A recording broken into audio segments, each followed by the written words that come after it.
me, it's Doris with Aldi Books, and I am here to do the Amplify Voices Tag specifically for the Black Lives Matter movement by Jenny Johnson. And I would like to first up thank Jenny for posting this tag this morning. It gives me a framework to say some of the things that have been going through my mind this week.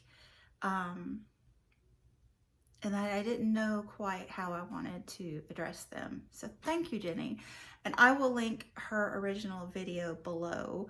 I'm not going to go over her tag specifically because I really want you to go listen to what she has to say. She addresses this moment so well in such a heartfelt and concise and important manner. So I want you to go watch that. Essentially, this is sharing a piece of work by a Black author and reflecting upon it and sharing about that author, and then tagging some white booktubers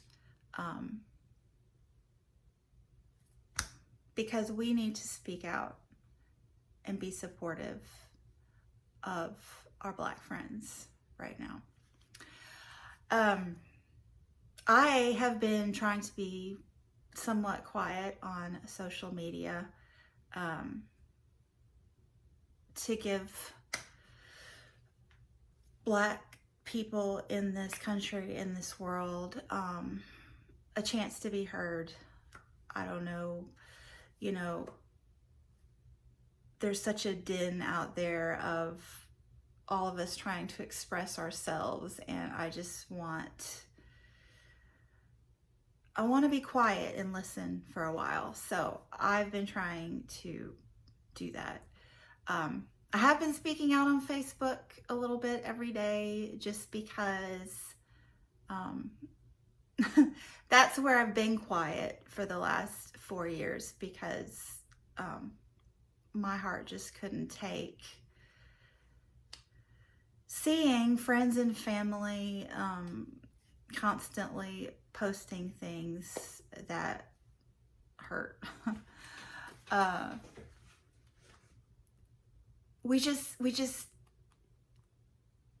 It just gets so easy to retweet memes without thinking. Yeah, and I've been guilty of it too. I have. But I grew up in the South. And I'll just stop there. So anyway, I did post a haul a day or two ago. I can't remember. It's all a blur. I've had to work this week. School teacher on summer break. But things came up, so I worked. And but yeah, I posted this haul and then realized that Book Outlet is a company that I don't want to be supporting right now. They have some growing to do, and hopefully they will do it, but right now I don't want to support that platform. So I took that video down, and we'll address those books, you know, soon again, because they're books from authors that I do want to support. People of color, a lot of them, historical moments that are important. So anyway, there's that. The poem, I want to share a poem with you right now. It's very brief and it is so powerful. And it just, I've never heard of this woman before. I just came across it on Twitter. I don't even remember who retweeted it, but it just hit me because it was something that I had been thinking about so hard this week. And so let me share it with you and tell you my thoughts, and then I have a few more things to share and say. This poem is entitled, well, I don't even know if it has a title, so let me just read it. Be like MLK, you say, clutching the romance of a bloodless racial revolution that never was. Cite water hoses, dogs unleashed, babies bombed, sweet black skulls crushed by billy clubs in the sharpened tip of hatred. Tell the whole story. Tell it true. This is by Nikki Grimes, and I will link her Twitter account with this poem below.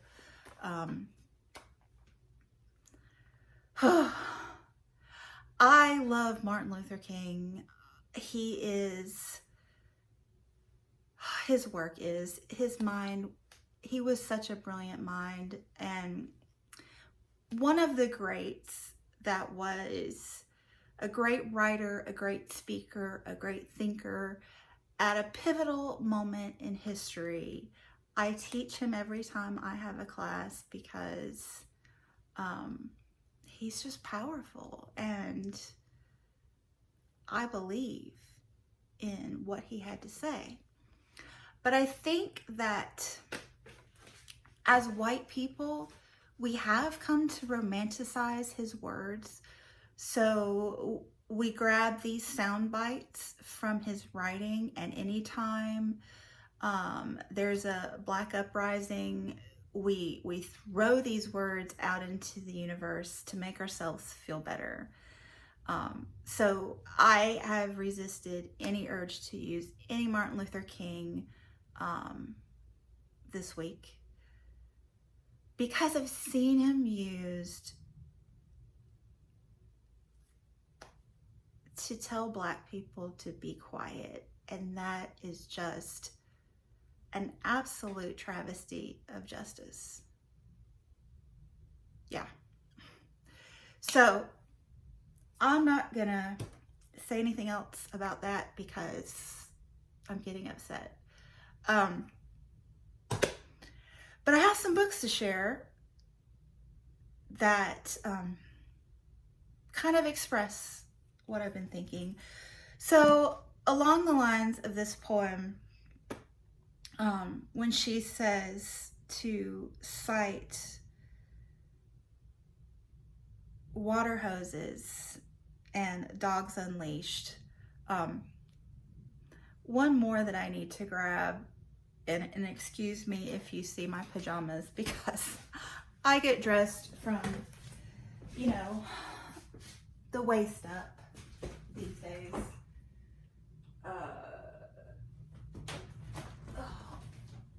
Oof.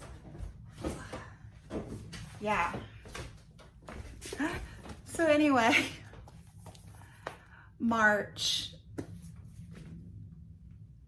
This is a graphic novel, memoir of John Lewis, and the words and art are provided by Andrew Aiden and Nate Powell. This is a beautiful piece of art and an important story. There are 3 volumes. I highly recommend you read all 3 of these. Because I think Martin Luther King's voice is getting stifled in the modern era. I mean, modern era. It's so funny to me.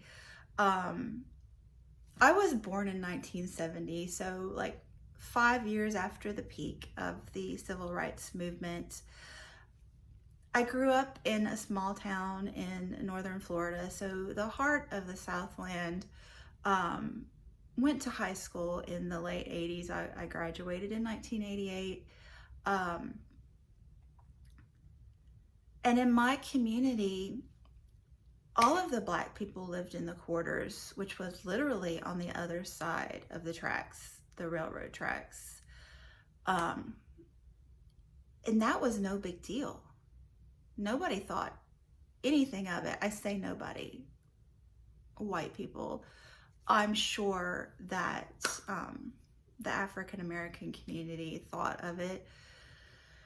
But anyway, I would like to think that I've educated myself since then, and I know that I have a lot more to learn. I'm always trying to learn, but yeah, what I'm saying is that let's round it up to 1990, and this is 2020, so that was 30 years ago, if my math is correct. Fairly simple math there. So why we think that everything is perfect magically in 30, 40 years time? We shouldn't, you know, there's always work to do.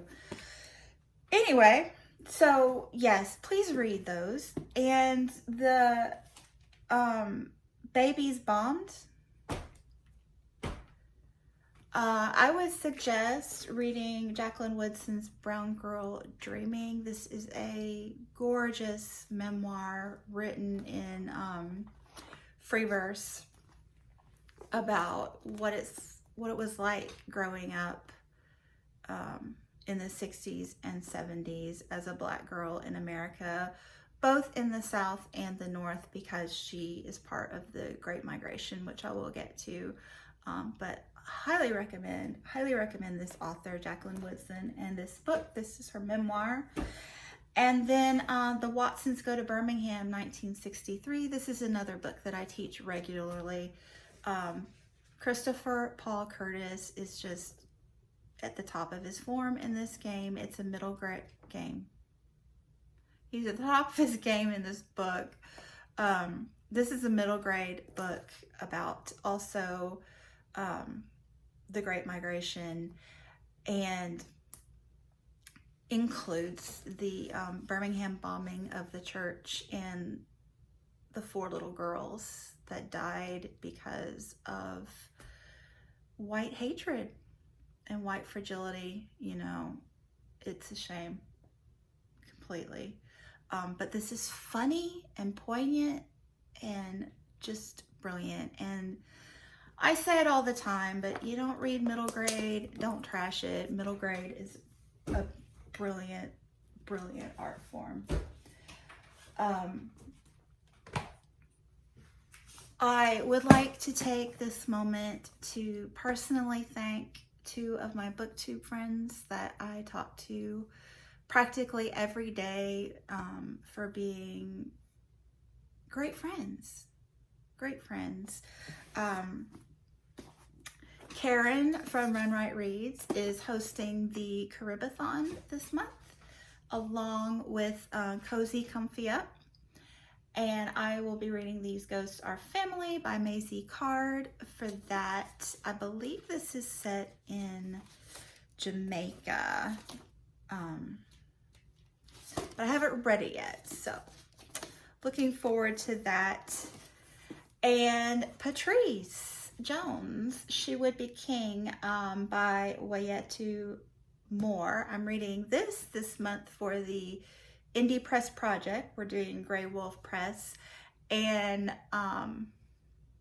Patrice finished this book and just in our Voxer group was gushing about it. So I'm just super excited to share in her joy with this one. And I believe she read it with Dee Dee from Brown Girl Reading, who is another one of my favorite booktubers. And I want to highlight Dee Dee because every year, I think it might even be twice a year, she does a Read Soul Lit. It's always in February, and then I think she may do another one in the fall. But she does a Read Soul Lit read along, and those are great.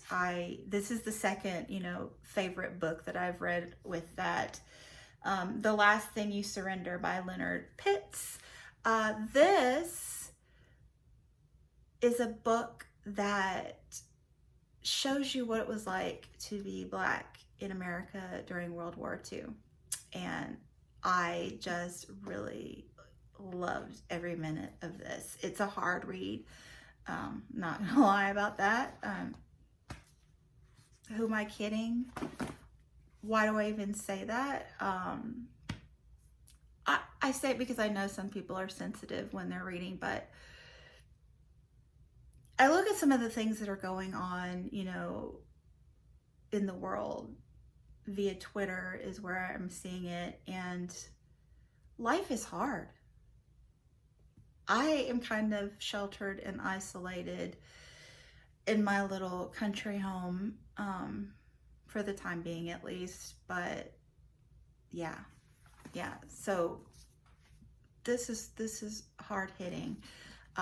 And via this book, I have gotten to know a little more of Leonard Pitts Jr., who is a Pulitzer Prize winning journalist.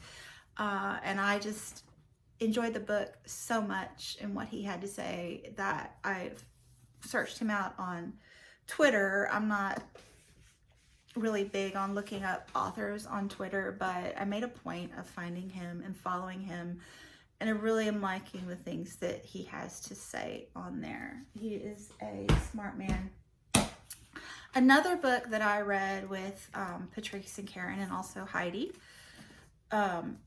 is The Warmth of Other Suns by Isabel Wilkerson. This is the epic story of America's Great Migration. So if you don't know what the Great Migration is, it's,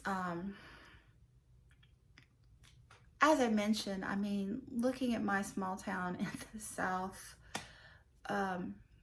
Black people did not have an easy time.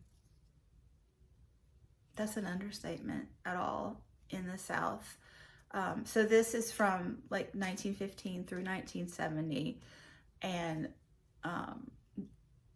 the migration of Blacks from this extreme racist Jim Crow South to the North and West in search of better lives for themselves and their families. So very, very eye-opening.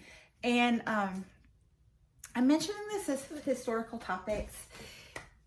If you want to know more about Black history, another booktuber that I would recommend that you follow, and I will link all of them below, is Ghost Reader. He is a historian himself and puts out a lot of great videos about historical moments, mostly focused on Black history within those moments. And he just does an excellent job.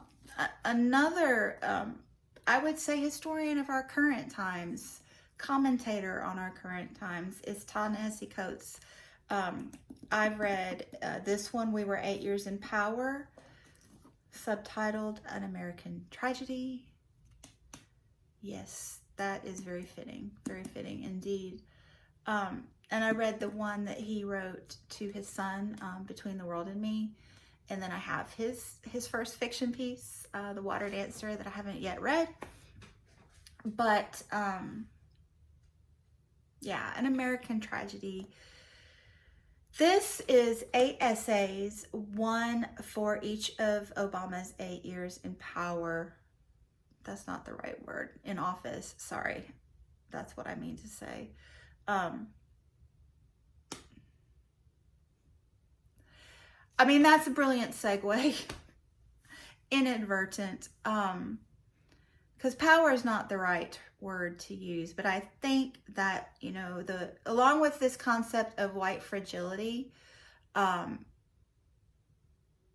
white people were traumatized by having Obama in office because they see it as having their power taken away.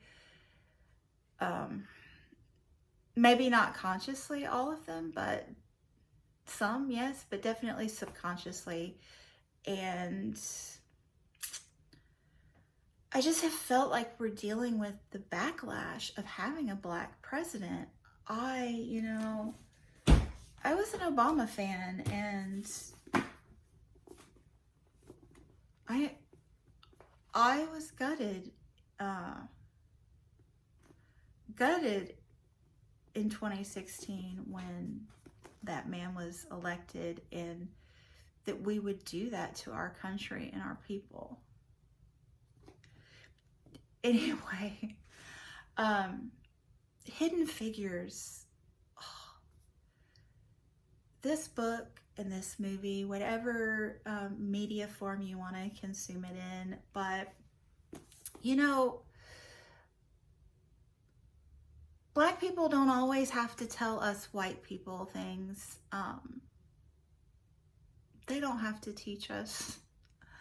They can just tell their stories and do it really well and in an entertaining way and an inspiring way. I found this story so inspiring. And it doesn't have to be inspiring because these are Black women or that they're women. They're just inspiring people. And I loved this. I took my son to see this movie. And we were talking about it on the way out of the theater. And, you know, his first thought was, wow, Mom, things sure were different back then, weren't they? Yeah, because that is set, you know, I guess right around the time I was born in the late 60s. I think the shuttle, we landed on the moon in 1970, and yeah, things were different, but they haven't changed enough apparently. We still have work to do. Zora Neale Hurston, she is one of my favorite authors because, again, she just tells the stories of her people in their own voices, and she does it with such joy and beauty. And I just highly recommend her as an author. I've picked up this one, Every Tongue Got to Confess, because I haven't read this one yet, but I specifically sought out this title because it's Negro folktales from the Gulf states, and that's my home territory. I am from the Gulf states, so I just am really going to connect with that one.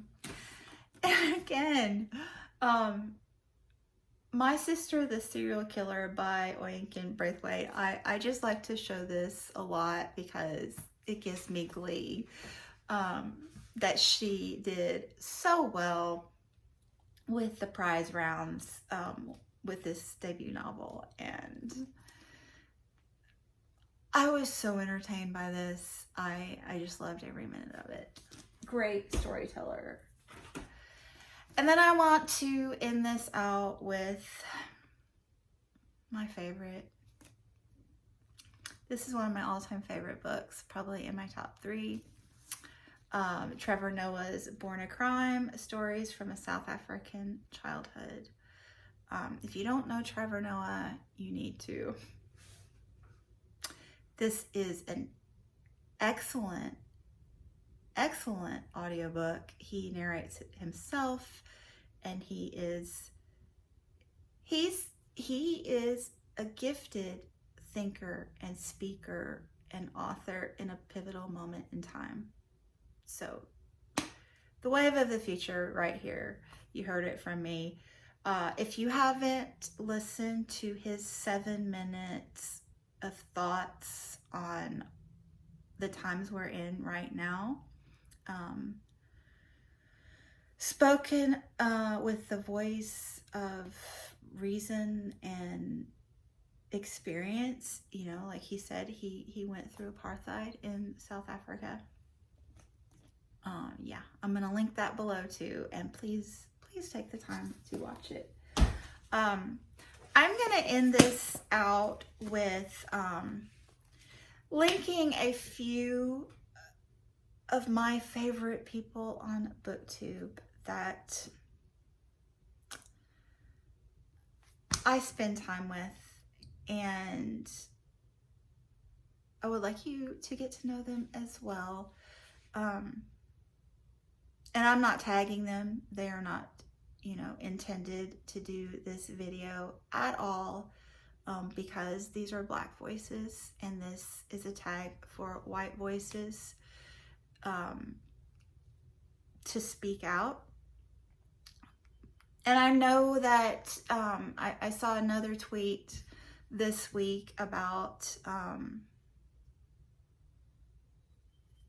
Black booktubers always get lifted up in times like these, and why not all the time? And I don't want to fall into, you know, that white category of only thinking about my Black friends in moments of Black crisis, and I hope that I do not, but you know, it's something that, you know, you have to be conscious of. So I'm going to leave you with some scripture here, a Bible verse that you know, I have kept in my consciousness, you know, all this time, and I think it's very applicable. Where your treasure is, there your heart will be also. That is from Matthew 6:21. So yeah, you know, be conscious all the time, and to do that, cultivate your interests and friendships in other communities. Don't stay in a white bubble. So I am going to link below several fabulous booktubers that I would love for you to, you know, spend time with, because they are indeed treasures. So we've got Karen at Runwright Reads, Comfy Cozy Up. Those are the two that are hosting the Readathon. Musical Tati, who is always a delight. Brown Girl Reading, who hosts Read Soul Lit that I mentioned earlier. Nicole is here to learn. Oh, such a thinker. I love her. Tori Morrow, who, if you're interested in fantasy and sci-fi, she's your woman. Bree Hill, if you're interested in romance, she's your woman. Surviving My 40s. Oh my goodness.